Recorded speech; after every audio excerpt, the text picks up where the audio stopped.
coaching is a relationship. So therefore, you've got to have some connection. So whether it's just an energy or something in the atmosphere, or there is something that connects you. So the rule of thumb is candidly going into this relationship, if I talked about the real work of me and my coaching, it really started from a foundation of actually challenging a core belief that I really wasn't that worthy of praise, success, really any of those good things that I think anyone that has kind of a good sort of confidence level of themselves possesses. And I didn't truly grasp the kind of depths to which that. But ultimately you say, so why are you saying that? What does it actually mean to you right now?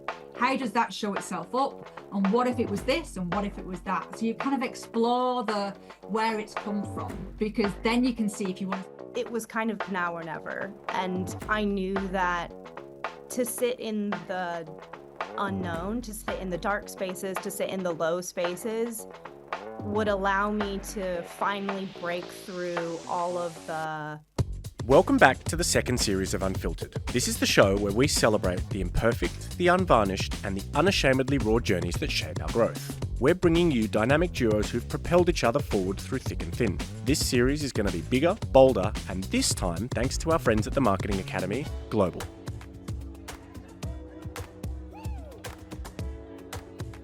Ladies and gentlemen, welcome back to another episode of Unfiltered, brought to you by the Growth Distillery and our friends at the Marketing Academy. Now, the art of coaching isn't about giving answers, but about unlocking the ones we may have buried. I'm joined by Debbie Halls-Evans and Daria Puiole. Now, they didn't choose one another, but were paired, coach and coachee. The hoptimist meets the cynic. But what started as structure became something else entirely. Something built on radical candor, emotional honesty, and a refusal to stay at surface level. Together, Daria and Debbie have journeyed through the core of self-belief, leadership, and what it means to be truly human in business. So today, we're going to talk about just that. We're going to cover grit, grace, and what it means to lead with values, and the magic that can happen when two people are willing to do the work. Daria, Debbie, thank you so much for joining us. It's lovely to have you both. It's lovely to be here. Thanks so much for having us. So let's start with the story of how all of this began. How did you guys first connect over at the Marketing Academy? I'll pass this over to Daria. Yeah, so as part of the scholarship program in the Marketing Academy, one of the many incredible benefits of being part of the community is you get paired with a coach. That is paired behind the scenes. So we didn't have any say into who our coach would be, but we sort of filled out a form that said, what do you want to get out of this coaching experience? What are you working on? And then the amazing Marketing Academy team worked in the background to match us up. And so by a sort of fate or luck, I was paired with the fabulous Debbie.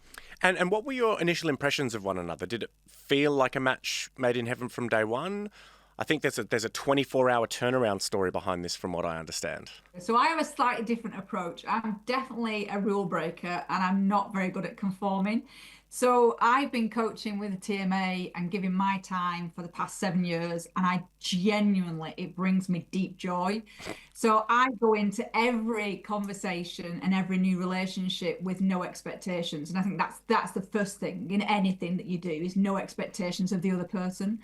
And then the other one as well is coaching is a relationship. So therefore, you've got to have some connection. So whether it's just an energy or something in the atmosphere, or there is something that connects you.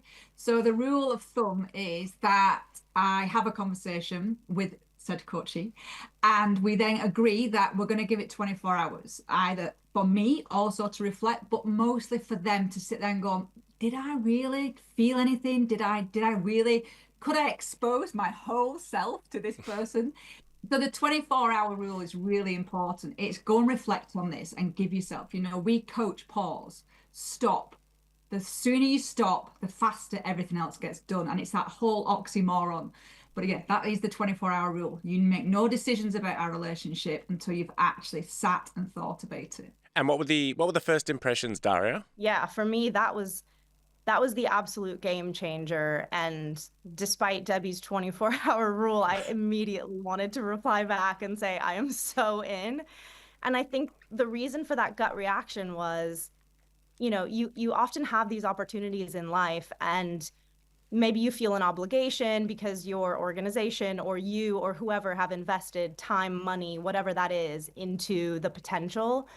And so I think to be given the opportunity to pause and truly reflect on, is this what I want for my career? And is this going to be beneficial for me, rather than will I meet this person's expectations, is quite unique.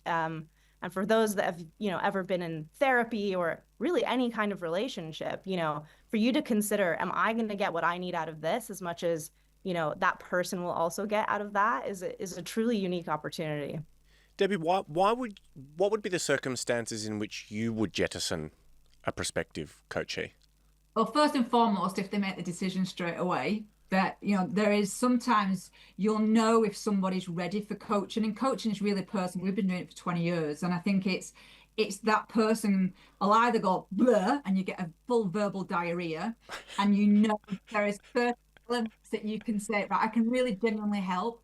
There are certain people who will say and just be so stuck in their own survival loop that we call, that they need to be able to say, just stop. I get where you're at. I now need you to go and consider. And it would be more forced. If that person then, and it's not my decision ultimately, and I genuinely, contradict your question, and it's not my decision. I will coach anybody, and I'll also stop coaching somebody if it's not helping them. And Daria and I have been really open every session. Does this add value to you? Have we added value today? And if we haven't, then we've got to reflect on that and go, okay, are we not helping each other?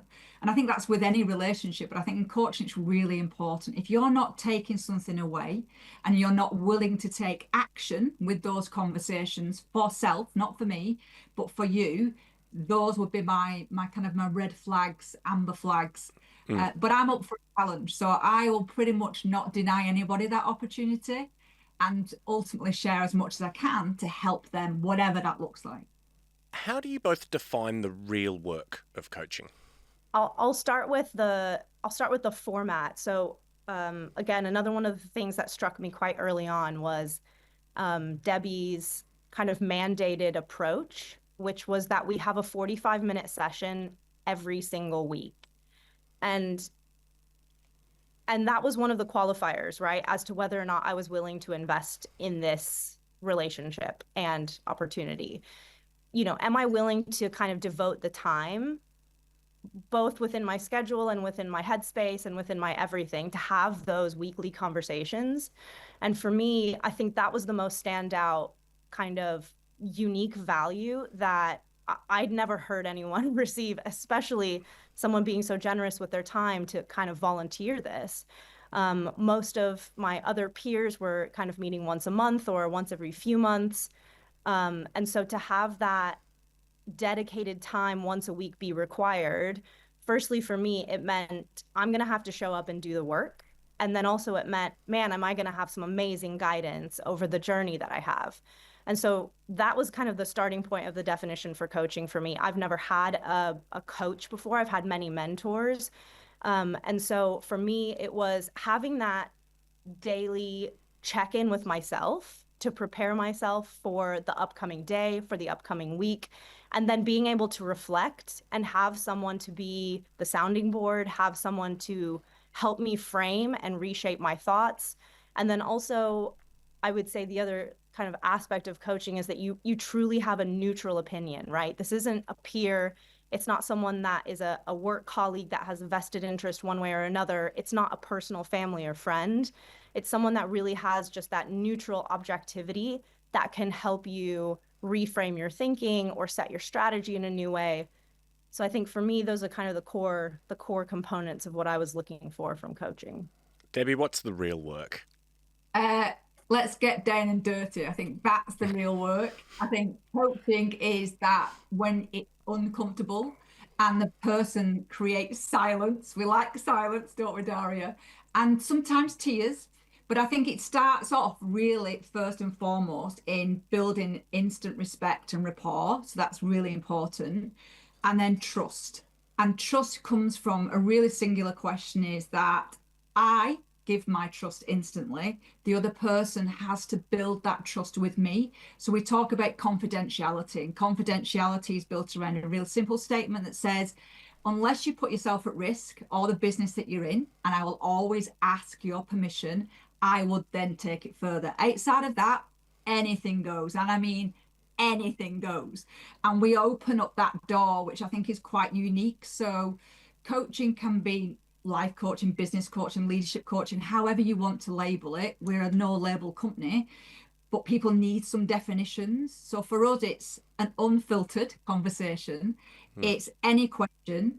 And it's not necessarily just being the person who's a provision of answers. And there's a real fine balance, right, between mentoring, coaching, and therapy. And I think it's making sure that you create the space for that person to decide what they want. And I think what happens is you can sometimes over project, well, I've had this experience, or this must be how you're feeling. I think that's the difference with coaching, is taking what Daria said, is that I'm a third party, unbiased opinion. I'm going to share to care for you. And that's the week on week relationship that's really important for me, is that if I'm dedicating my time, irrespective whether it's with a TMA pro bono or whether it's with a client, you get all of me. You don't get a little bit of me. You know, a month gap, Daria, I mean, we could have talked every day, candidly. We could have spoke every single day and we would still have learned something new about each other. And that's the other thing for me about coaching. It's two-way. I get as much out of every interaction with my coachees as they do with me. And it's two-way. It's understanding that, because if they've opened up the questions for me to think about, that's, to me, is a genuinely great coaching relationship. What is the thing that you are most proud of that you've learned from Daria? Great question. Let me think. Well, actually, yes, I know. So for me, Daria's approach of logical, which is the direct opposite of me, right? So we are definitely yin and yang as characters, but her logical and methodical processing, because I'm so highly spontaneous, that very, very creative side of me, which I can lose somebody in translation, I suppose. Daria's taught me how I can ensure that my message and communication, the right question, will work for her. So that's a massive learning for me. So I think I learned how to be more logical and allow my language to connect with hers, which is a huge learning, by the way. Daria, what's the thing that you're most proud of that you've learned from Debbie? This is a really long list, if I'm totally honest with you. Yeah, if I had to choose one, I would definitely say that learning how many labels I truly associate with things. This was a good presentation or a bad presentation, or just all of those little everyday judgments that you make about yourself. I truly did not understand the scale and the scope of how often and how intensely I did that. And again, having that neutral person to hear and have that bounce off of, I'm so proud that after these many months, I can go into a situation and assess something not necessarily as good or bad, but as valuable or not. Or, did I get the outcome I wanted from that? And I think it's taught me just so much more kindness for myself, which I had very, very little of, candidly going into this relationship. If I talked about the real work of me and my coaching, it really started from a foundation of actually challenging a core belief that I really wasn't that worthy of praise, success, really any of those good things that I think anyone that has kind of a good sort of confidence level of themselves possesses. And I didn't truly grasp the kind of depths to which that was impacting the decisions I made. And so having that change for me has been transformational. What an incredible gift. You got to be over the moon with that answer, Debbie.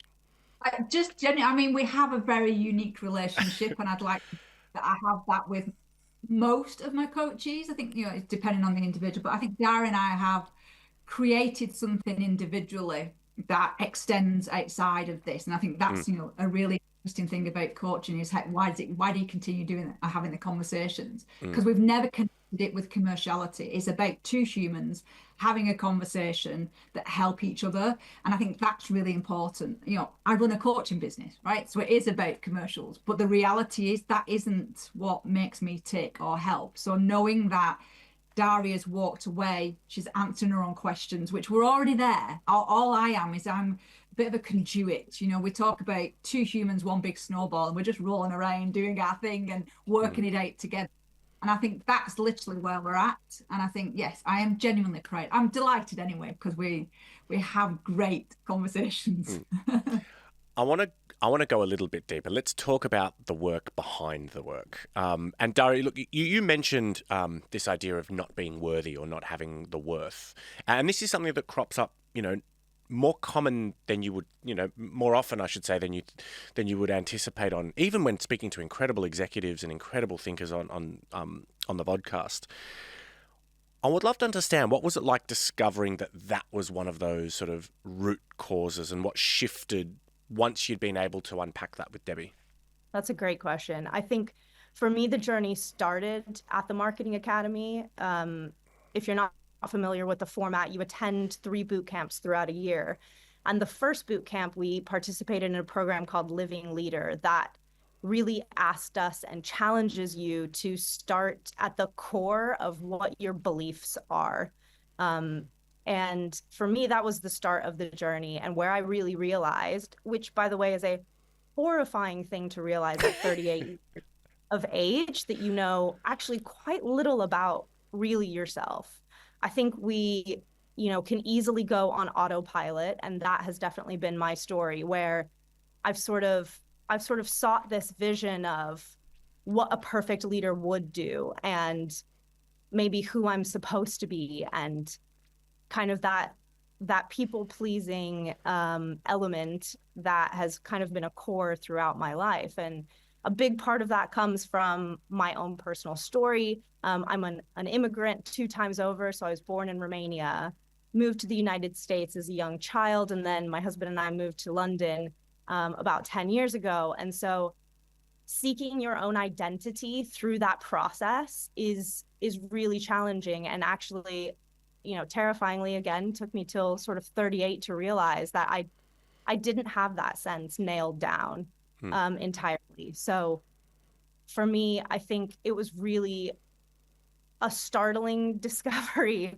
to be at that place where I was, and a functional, you know, leader, right? Where I show up and I do the things that drive my team forward, that make a difference for our customers. But actually, the reality that what that translates to me personally is not there, that foundation isn't there, was really, really startling. And I think those first few sessions with Debbie, where those realizations started to come to light and build on what I had uncovered earlier in the year, was really unsettling.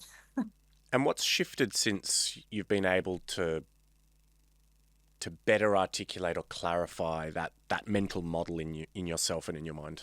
I think intentionality is probably the first thing, where I'm making decisions that I know are right, and I have an understanding of why those things are true for me, how that connects better to my values, and it makes the richness of those values so much deeper. And I think without really unpicking those things, it's very easy to, you know, kind of just go through life and do the right thing or perform or over excel, but you start to lack that joy, you start to lack that connection. And so that's what I'm starting to see come back into my life, that, you know, the choices that I'm making is not just because I chose to do the right thing that someone expected of me, but that I'm making the choices that resonate with my personal values, that help me feel better in the evening, that make me proud to tell the stories of what I've accomplished. And it's not just something that, oh, everyone expects you to just be a great performer, so you are. It's really much more fulfilling. Debbie, how do you go about creating space where someone can confront something that is so deeply rooted like that? Well, I think there's 2 things. One is I love to do sit in this place of hope, and that's my own personal story, and that's, you know, that's has created the person I am. You know, I'm 54 years old. I've got life experience. So that always starts with hope. And I would say that most of our conversations start off in fear. That other person that I'm talking with is from a point of fear. And then that fear is either judgment or labeling or context or social environment. It doesn't matter where it comes from, it's exploratory. So we become, you know, adventurers of our own lives, and we start asking questions about, so why do you think that, you know? And then the other person sat there, Daria's experience, like going, I don't know what. And then the minute that person's stimulated in their brain, you know, it's all neurocognitive exciting stuff. The brain is an amazing thing. Keep taking it back to a point of hope rather than sitting in fear. And that's creating a space. So again, it goes back to trust, it goes back to respect, it goes back to no judgment. And having conversations with somebody, remember, dual relationship and conversations, is that I approach that with no judgment, and vice versa. When the response that's got a judgment in it, we tear that apart as well. And that's the reason why these weekly interactions are so important, because we could literally stay on one word in a conversation the whole session. And until we've really unpicked that, we can then progress. And I think that's how it works for us. So we always keep pushing ourselves back to hope. So where does that leave me with? And how do I actually do something with it? These tangible stuffs, you know, it's, even if you think about this conversation we've had, it can sound quite fluffy. And we take the stuff out of it, we take any cliches out of it that we've carried around in our 40-foot trailers behind us. And then we actually start to make it, what does this look like in real life? Actually, how does it show up? How does it actually represent itself in me? What are my actual words that I use? And that's how you start to assemble it. And that's why these conversations are so rich and exciting, but also scary as shit. And what does it take, I'm curious, from both sides to not just go there sort of into the dark, deep places, but stay there, you know, to give yourself the time to be able to unpack it? Because I can imagine often you would plunge into these depths and then there's sort of this visceral reaction where you want to jump back out. On Daria, I'll let you say, because you sat in that space. Yeah. It's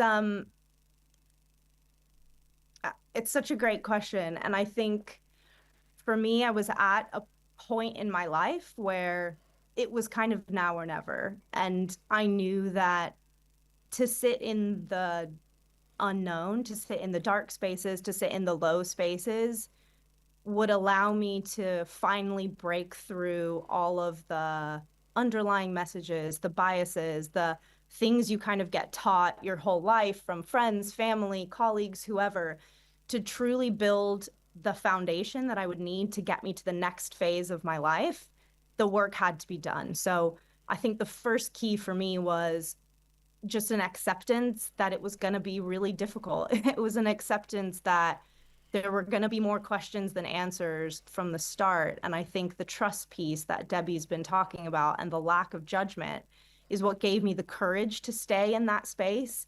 And again, why that importance of the weekly conversations was critical, because it really helped feel like even if we're sitting in this space, there's progress. So the first is kind of the courage to know that you have to really tear yourself down to be able to build yourself up from a foundation that matters. And then the second one is, you know, you really need to do it for yourself. And if you're not doing it for yourself, or you're motivated by some kind of extrinsic, you know, search for success or glory or whatever that is, I think there's a limiting factor to how much you can achieve. And then the final piece was really, you know, I realized I wasn't showing up for my husband. I wasn't showing up for my friends. I probably wasn't showing up for my team in the ways that I needed to, because I was exhausted. And I think seeing that, especially from, you know, my husband, who is just the most glorious human alive, to know that I was coming home at the end of the day and had zero left in the tank for probably the most important relationship in my life was really disheartening. So I think to start from knowing this is for me, but seeing the benefits for others was a key kind of way to keep going through that dark space. Debbie?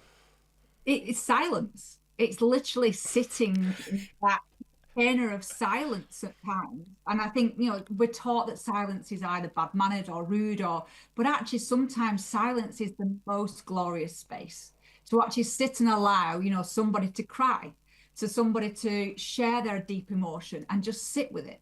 And most people just want to fill that void. Blah, blah, blah, blah, blah. And what we do is we just sit and we allow it to exist around us. And then when the other person's ready, they'll open up. And then that's permission for me to start. And I think that's another thing that's really interesting is we ask permission all the time.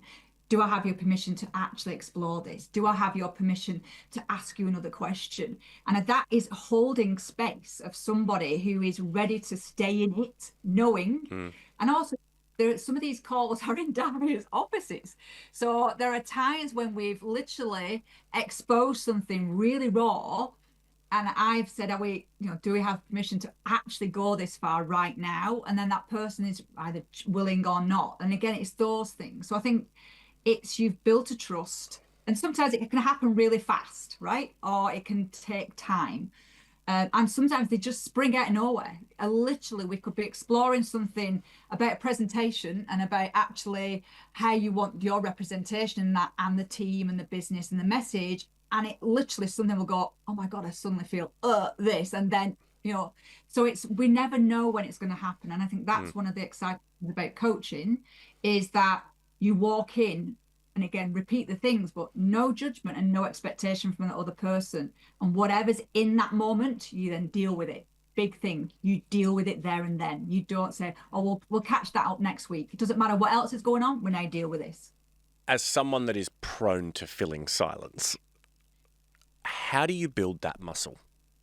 What would be your advice to, to leaders that want to do this, that want to help people that are in their duty of care? But I'm a proper chatter. A good gab, right? I love a good conversation. And I think it is literally, you just got to say in your head, shut the F up, just shut up.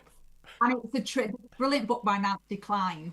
And again, I'm going to delete the name, but it's all just stop interrupting, right? My husband will tell you, because we run a business together, and I finish his sentences and it drives him mental. So I'm consciously, and Daria's brought this word up, it's this word, this big, fat, juicy word, intentionality. My intention is to be really engaged with you. But if I start talking over you, I've literally ignored anything you've said because my agenda is more important than yours. What I've got to say has more value than yours. And that to me is just a repetitive, I really want to listen to what you've got to say. I want to know that there's something that I'm going to learn from you. And that stops you from filling that silence because you just go, shut up, just shut up. I don't know why I was hoping for a silver bullet there, but it's just turn the radio off. And like I say, I still do it. I will still over talk. Just did it then. I will still over talk. So it's a constant life is a constant practice, right? It's a test, an experiment, whatever you want to call it. We are continuously learning. So you mess up, guess what? You've got another moment to do something better.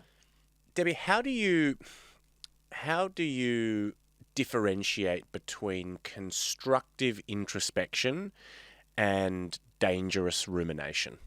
Big words like that. Well, ultimately, the first thing that comes into my head is which is bullshit and which isn't. So I think to be able to really define to somebody, right, are you bullshitting yourself or other people? I also think we do a lot of conversations around internal and external, right? So if we talk about do the internal work first, right? So you turn up to be best self. We're taught that's selfish. I genuinely don't believe it is. If I'm doing what I can do to my best ability, I'm going to be better to help you. So I think there's an element of, right, where's the bullshit in this statement, whatever that might be? Is there any bullshit? My interpretation, I would share, and then the other person then debates that. So I think it's actually understanding where is it coming from. And there's a really great tool to say why, what, how, what if. It's Bernice McCarthy, it's called Format, and we've bastardized it in our business. But ultimately you say, so why are you saying that? What does it actually mean to you right now? How does that show itself up? And what if it was this? And what if it was that? So you kind of explore where it's come from, because then you can see if you want to spend any time on it, right? So introspection is important, but also being disassociated from introspection is also, because it's noise. It's all noise. just choose what noise you want to work with. That's a profound answer. The reason I ask is because, there's this there I there's always this tightrope, you walk as a leader when you're trying to coach people within your care, right? Is this a healthy space for someone to be sitting in, or does it become, counterproductive when they're just ruminating on it? So that was the sort of the originating thought behind that question. Debbie, I want to talk about radical candor and something that you mentioned, both of you earlier, around mutual accountability. How do you challenge one another in a coach-coachee relationship? How does that play out in real time? Well, first and foremost, permission. So that's where it starts, right? So if you go back to how we start our relationship, we talk about confidentiality and trust, but asking permission first. And I think I would challenge you back on radical candor, because I think what happens is some people use it as a baton to say whatever they think about that person. And I think there's a balance of understanding that my perspective is just that. It's my perspective. It's not fact. And I think radical candor can also get skewed around emotional versus fact. And this is something that we actively debate. It's right. Is that an emotional response or is it a factual response? And we have to feel emotions. We have to feel emotions in the workplace. We're humans, right? But when we make decisions from an emotional standpoint, it normally fucks up the facts. So we've got to go back to, right, this is how I feel. It's an energy. What's my brain's intention for me actually feeling or responding like this? Why do I need to tell this person that I think they're really crap at what they're doing? And what's my intent? What's the intention for me versus them? And I think sometimes we use radical candor as a bit of a disguise. So for me, much more about, I'm going to ask you and ask your permission to be really personal. And I want to ask this. And therefore, I then seek that permission first. And it's then, this is my perspective. I have to frame it out because that's really important. I'm not saying you are this, you are that. This is my interpretation of what somebody may have said. And again, it's all just these small layers of allowing the other person to start to work out, right? So where was I going with this anyway? Why do I need to, feel and tell everybody, well, I'm the boss, just do as I say? Or is it actually I'm frustrated because my communication doesn't seem to be connecting with people, and people do not want to sit and go, actually, I'm the problem. It's not them. I'm the problem. I think that's where your radical candor question is, that I might clash with you a little bit on that one, is we use it too much as a disguise. Permission first, then take away any bias, which is very difficult to do because we're all biased, every one of us.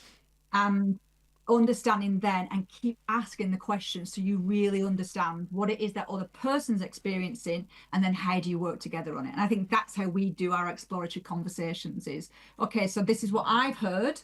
Do I have your permission to explore this further? Okay, so then now I've heard this, and the other person, remembering that process, is asking themselves more and more questions. Actually, yeah, now I understand. If I said it this way, if somebody said that to me, I would have gone like. So it's those things. So I think it's a balance, but permission first always. I'll just Daria, build on that. Yeah, I think for me in that radical candor matrix, it's that ruinous empathy one. That's a real tricky one to get past, because so often we give and we get feedback, and it's just so surface level. And the magic of this coaching relationship, because it is very neutral, it is very third party, and when done really well, as Debbie said, with permission, it makes the candor part so much more it makes it so much more beneficial, and you don't seep into that ruinous empathy, which was for me a groundbreaking phrase to discover. Because when you think about it, people pleasing is manipulation too. And I think we don't think of it that way because it's a positive, right? I'm trying to help you with this. And so what I get permission to do in my coaching conversations with Debbie is to ask the questions back, right? When she is being candid with, here's what this seems like, I get the opportunity to then say, is that true? Or why does it feel that way to you? Or what is it about it that I'm saying that is coming off that way? And that is, I think, that two-way trust that builds the candor for the better. I think I'm fascinated, Debbie, how you again sort of hold that posture of impartiality, because clearly you guys have stepped beyond what a traditional transactional coachee relationship is, and you mentioned it's really important to maintain non-judgmental, but I can imagine that gets harder as you care more deeply for the people that you build these relationships with. Are there strategies that you would recommend, particularly if we're looking to coach people that we care deeply about, to hold that space of impartiality and non-judgment? I've got to self-coach continuously through the conversation. So, for me, it's why am I responding like that? What is it that Daria may have said in that context that suddenly brought up an energy in regards to me? So it's being really self-aware and intuitive in the moment. And one of the things that we coach a lot is about self-correction. It's okay for me to go, I have no fucking idea why I said that. And actually, that is so wrong. And let me just pull that back. And I would just want to sit in a different space. And that's another reason we don't do that self-correction thing very well. And we definitely don't do it as leaders or as coaches, because we'll go, I really said the wrong thing there. And these are the reasons why. We have to explain why. We have to let the other person know what we were going through in that process and how that actually came out. So I think it starts with self-awareness. It starts with me constantly. And this is tiring, right? Coaching is an emotional space to start from. But remember what I said, I always go in with this hope aspect, is that I am going to add value to that person. And to do that, I can't just be Debbie the mum, Debbie the wife, Debbie the grandma, Debbie the wild dog owner, Debbie living on a farm. I have to literally just be Debbie in that moment. There is no other framing of it. And the minute it seeps in, I will self-correct and go, and it's practice. It's only practice. And I don't coach every single minute of the day, because I need to be able to pull myself away and go, okay. And I'm a very boundary person. So I'm quite happily to say to somebody, nope, not happening. Not talking to you today because I don't feel like it. And I'm not going to be my best. So it's those moments, is high self-awareness, ability to self-coach, and do that ability to self-critique in a way, and self-correction. So important, because we don't do it. We genuinely don't do it. And I've learned that through a marriage of nearly 20 years of self-correction is really important. Apologizing, really important. And just a shed load of questions. How did that come across? Why did it come across like that? How did you interpret that? And this, a bit you said about wanting to answer your question, actually listen to what somebody else is saying. Hear what somebody else is saying, two different things. Listening and hearing are not the same thing. And that's the ability of pause. We call it the POP, so power of pause. Stop for 3 or 4 seconds and then reply. And your brain is already processed, because it's such an amazing thing. And you're ready to say the unbiased element. You've both mentioned, since the Marketing Academy, your relationship has evolved beyond the simple structures.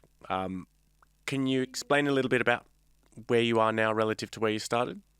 I think it's just I feel so fortunate to have had this kind of relationship bloom. And I think it's just a testament to that trust that Debbie builds. And if you think of kind of like any good brand, it kind of is the same thing, right? Like Apple used to make computers, and now we trust them with iPods and music and all the other things. Debbie is a coach, but because of that foundational trust, I now trust her on so many other levels and layers. And so we've kind of just naturally bloomed into more of sounding boards with a variety of different activities. And it's a relationship that can go beyond coaching, because we have agreed that that's something that we want to continue pursuing. And what's great is when we need to be in the coaching headspace, we'll just frame it as that. Hey, Debbie, I could use your help as a coach right now. There are other instances where, we've had to face some personal family issues. And then I go to her and I say, hey, I'm really struggling with this. Could you help me think through my thoughts? And so it's evolved really kind of naturally, I think, because that original brand has been trust and no judgment. Debbie? Well, I think for me, a relationship is everything, right? So, and a coaching relationship is normally very, very long term. So, and again, as I stated at the beginning, is we don't start off with a commercial leverage first. It never is. Why would I give my time up? Because I really do love these conversations. I get as much out of them as my coachee. And a weekly conversation with somebody is really powerful because you are constantly stretching yourself, self-coaching. It's very intentional. I have to practice for me to help the other person. And I think what's happened with Daria and myself is we are very different. I mean, very contextual, very different people. And I think we complement each other as well.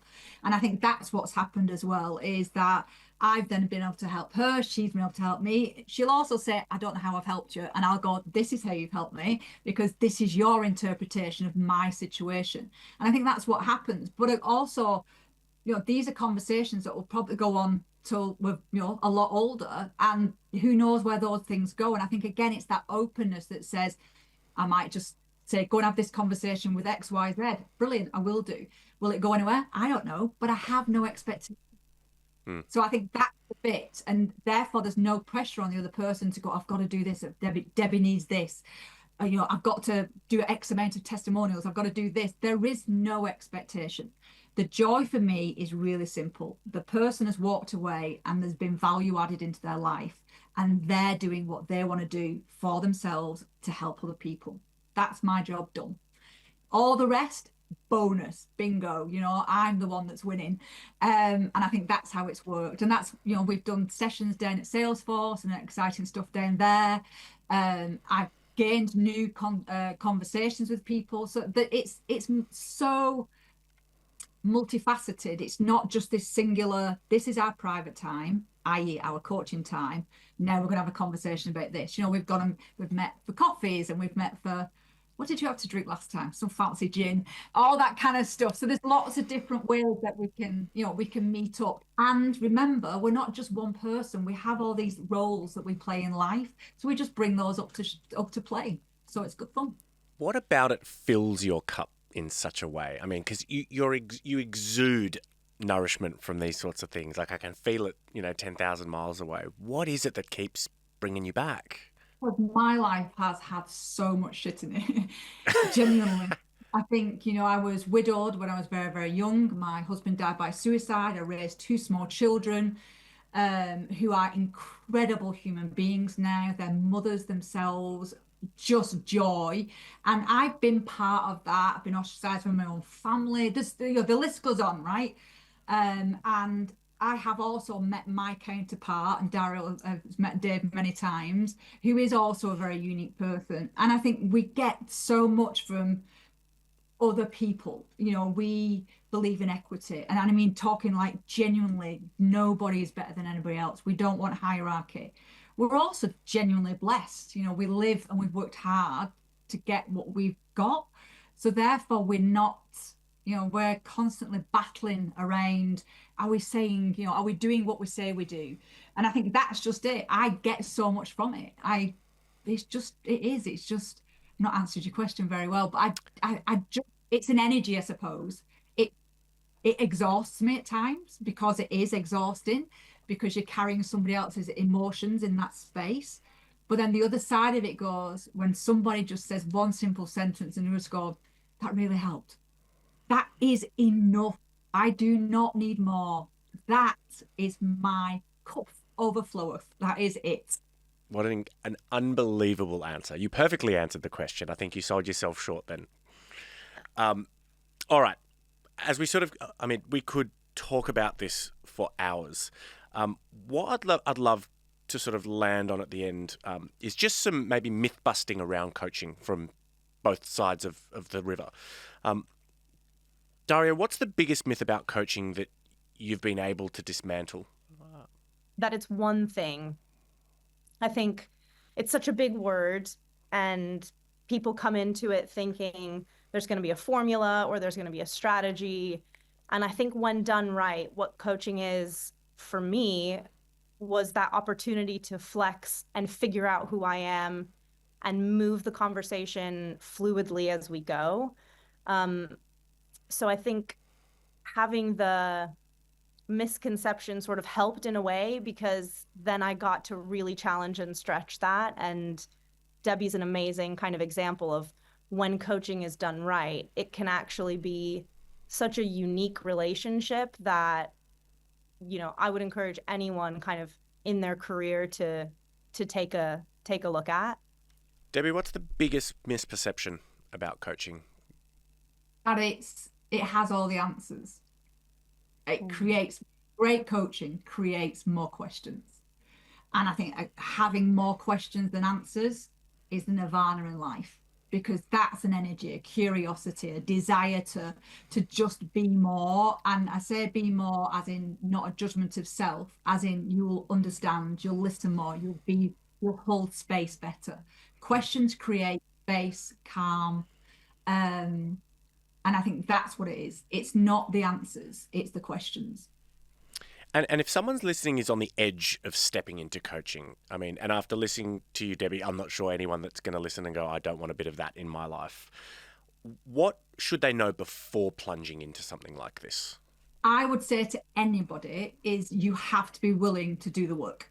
There is no point having a conversation and then going, yeah, that's great. Yeah, I'm going to go and do that and do absolutely fuck all with it. There is no point. There is no benefit for you or me. I actually find that disrespectful of my time and disrespectful of your time.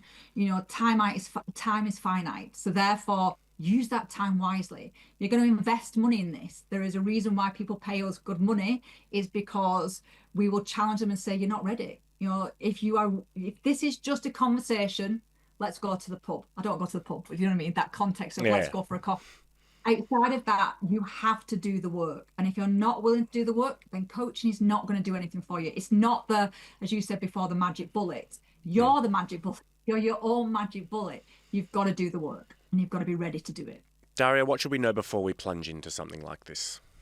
I think similar to what Debbie said, actually, you really are going to get out what you put in. And I do think people kind of walk into coaching hoping they'll find someone that has answers for them, or that, they'll find some secret magic formula or some sort of, consultancy type approach that's going to help them shape every strategy in the future. But I think, being able to really make the time for yourself and knowing that whatever you put in, whether it's thinking about things in new ways or, testing and stretching yourself or bringing your most vulnerable self to the conversation, you truly are going to get out what you put in. I think that is incredible guidance for people that are looking at this from the outside in. Now, so we have a little tradition this season, and we call it the Big 3 plus 1. Debbie, I'm fascinated to see where you go with this. Okay. I'm going to ask you both 3 questions, and then I'm going to give you a plus 1. And I'm going to alternate who gets to go first. Debbie, I'm going to start with you on this one. What is the single most important question we should be asking ourselves? Single most important question we should be see, I go back to, and it's 4 questions, so that's not going to answer your question, is it? There's so many, and it's contextual. That's where my brain is going. So that's the reason why I'm stuck at this moment, is I'm contextual, because I normally have a topic that somebody would be talking about and I can respond to. I would say and then shut up. That would be my question. And full stop. That is so far from where I thought you would go, but I think it's such a brilliant answer. Daria, what is the single most important question we should be asking ourselves? What if? What if anything? What if I do this? What if I don't? What if I succeed? What if I fail?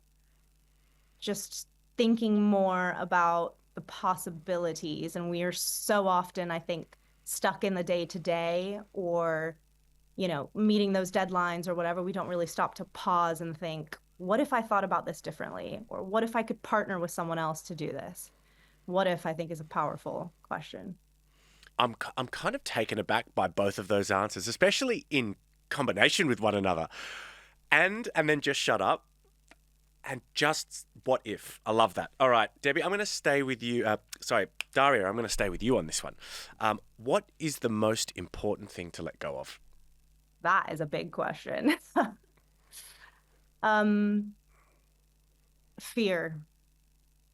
I think in the last kind of couple of years for me, I've realized that, when demands are high, and you work in a fast-paced environment, it's really easy to sit in that place of fear. And what that means is you take less risks, you're less creative, you maybe don't challenge yourself as much as you might because you don't want to let go of what you have. There's this clinging on to a status quo or a whatever that is.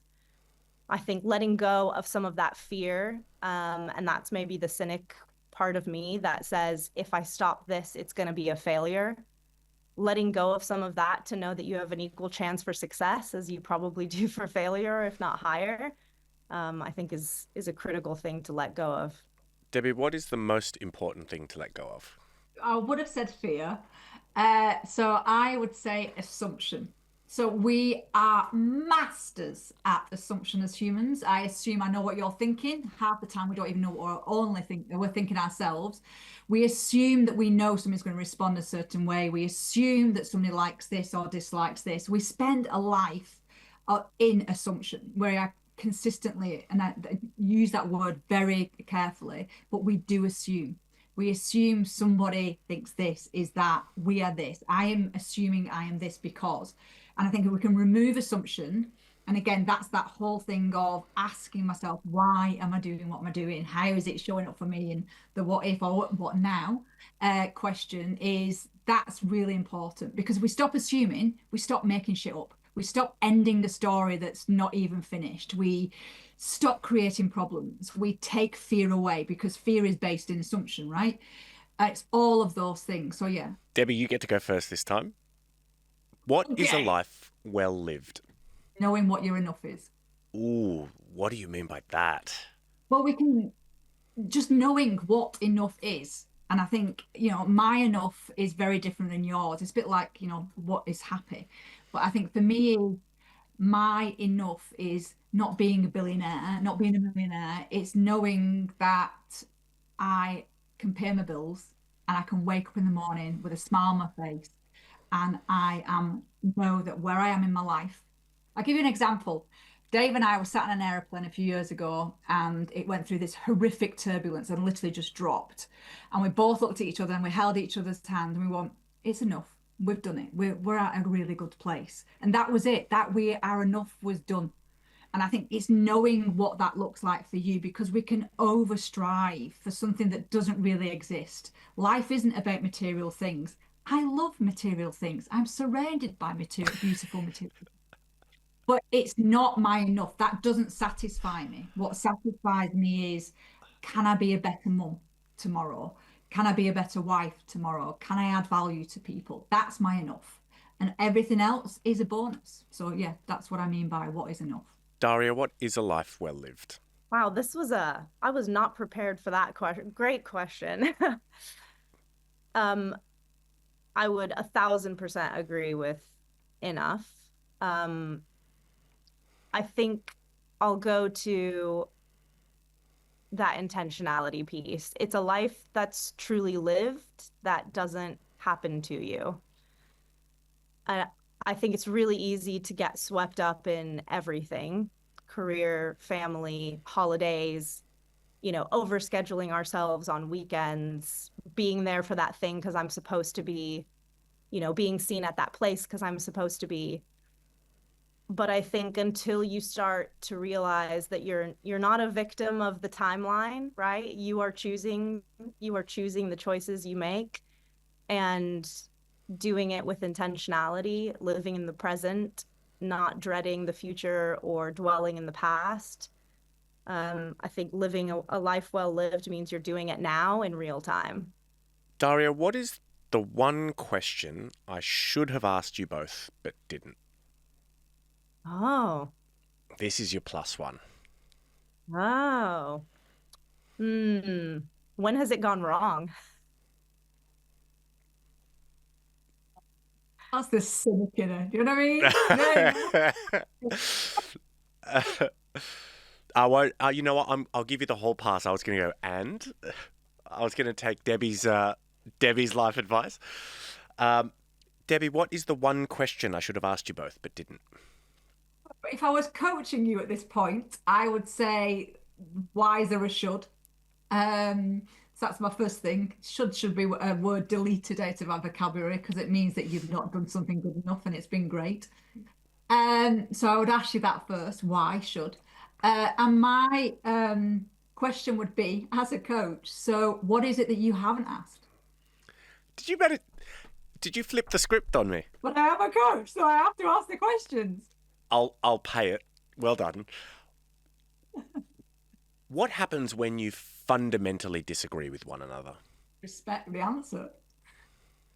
I have a thing that really bugs me, and it's when people say, I'm surrounding myself with like-minded people. Why? That's homogeny at its worst. So sit with people that have got different opinions and different perspectives and different feelings, because that ultimately, that like-mindedness is the desire and want to fit in and conform, and actually sit around with people that have got different opinions, and you open your brain. Doesn't mean you have to like or agree. It means I respect you've got a completely different thought process than me. That's great. I might think it's shit, but I don't, that isn't what I'm judging. I'm sitting here going, God, that's so different from me. Why is that different? And I then do the self-exploratory. So for me, that's where it sits, is I don't want to be surrounded by same. I want different. So therefore, I am a happy bunny when that happens, because I'm going, whoa, this is something I've never thought of. So that's where it would be. So there isn't, to me, it's actually, if I haven't created that, I would be questioning myself more.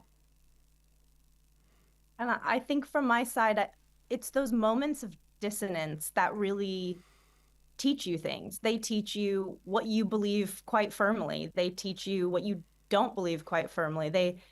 They show you kind of the path to what real growth is, I think. And you had a previous guest on that had an amazing quote that I have since used a million times, which is argue like you're 100% right and listen like you're 100% wrong. And that for me has just been a transformational phrase, because it allows that grace of, okay, this is different to what I'm thinking, but what does that mean for me? Do I like it? Do I not like it?